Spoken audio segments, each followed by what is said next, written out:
Greetings of the day. Myself, Dr. J. Srinivas, Associate Professor in Chemical Engineering at BV Raju Institute of Technology, Navsapur. Today, I would like to give brief overview about the energy engineering course as part of energy engineering course, energy generated from the biomass.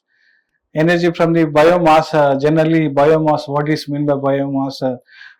Generally, we might be getting, it is also indirect form of solar energy. So whatever the solar energy receiving on the Earth's surface, we can classify that energy surface directly we can capture as a solar energy by using the solar panels, and also we can use direct solar applications, or else solar PV cells for the generating the electricity. That is the first case we can use directly, and the second case is that whatever the energy is available on the Earth surface, solar energy, that will cause the air to heat, ambient air to be heated.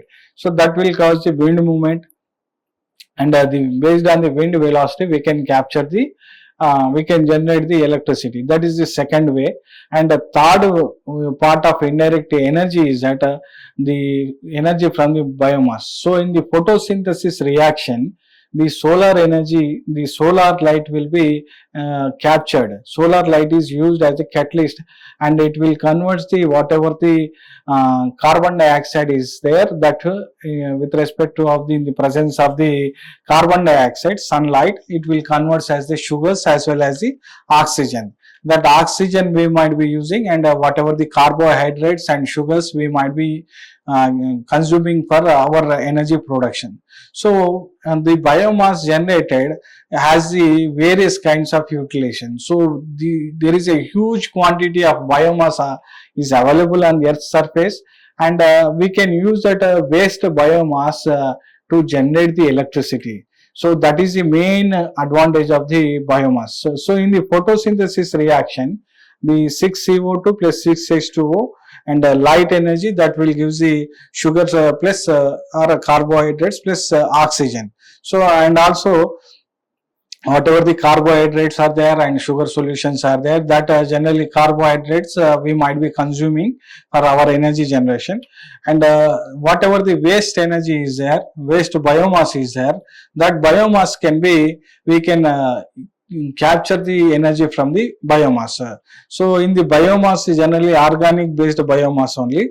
So in the organic based biomass, we can classify them at whatever the waste is there.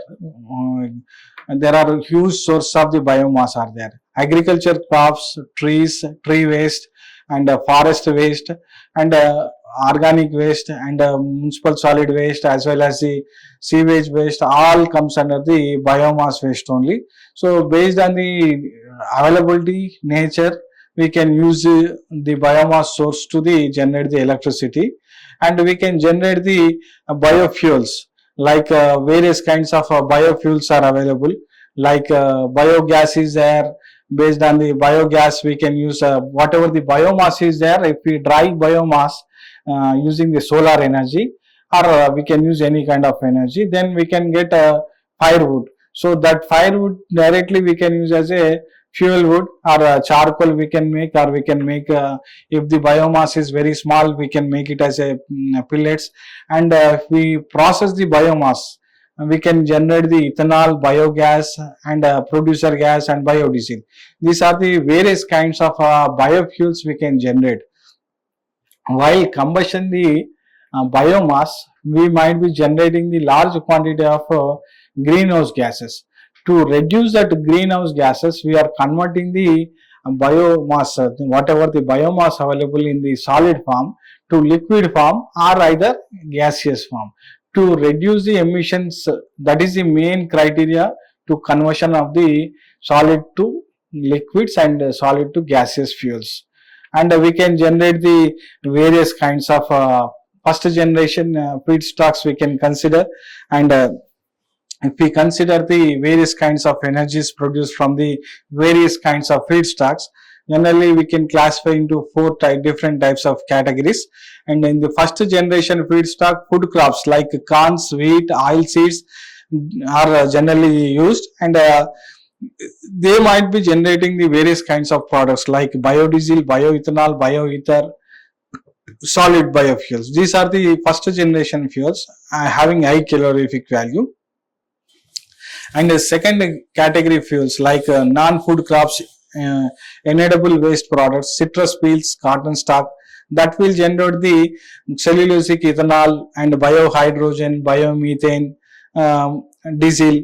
These are the various kinds of second generation fuels. And if we consider the third generation, feedstocks are the different kinds of other bacteria, algae, microalgae they might be using, and products will be biodiesel, bioethanol, biomethane, biohydrogen. And if we consider the fourth generation, generally genetically engineered microorganisms, so they might be used, then we might be obtaining the different kinds of products like biodiesel, biohydrogen, biomethane, bioethanol. These are the various kinds of um, feedstocks that we can use. And major conversion system is that if we consider different kinds of anaerobic digestion process, in the anaerobic digestion process, whatever the waste is there, that is again using the different kinds of biogas generation techniques like fixed dome or floating drum type technique, anaerobic digestion technique we can use. And in that, probably what is the main component that we might be obtaining is that methane gas is 65 to 75% and 25 to 35% of carbon dioxide, and remaining gases we might be small traces like SOx, NOx, that we might be getting. And by using this biogas we can generate the electricity. And producer gas, by using the gasification of the different types of solid fuels, woody matter like crop residue and wood chips, rice husk, coconut shell, and various kinds of sugar cane residue, we can generate the producer gas. So by using this, we can generate the producer gas.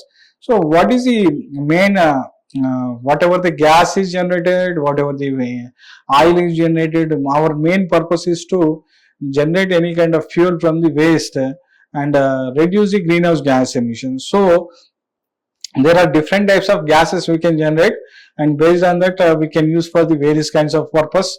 And if you consider the producer gas, it has have a calorific value of 4,500 to 6,000 kilojoule per meter cube. And if you consider the calorific value in kilocalorie per meter cube, that is about 1,075 to 1,435.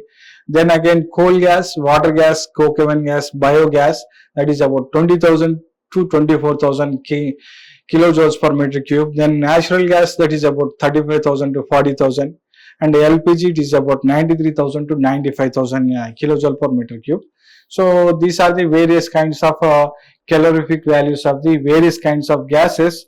So whatever the biofuel biomass is available, that we can convert directly from biomass to, by using the thermochemical process or biochemical process, we can generate the liquefied fuel or gaseous fuel to get the increase the calorific value of the fuel.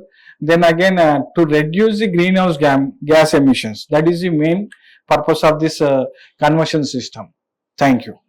Vishnu Audio Visual Center, like and share and subscribe and click bell icon.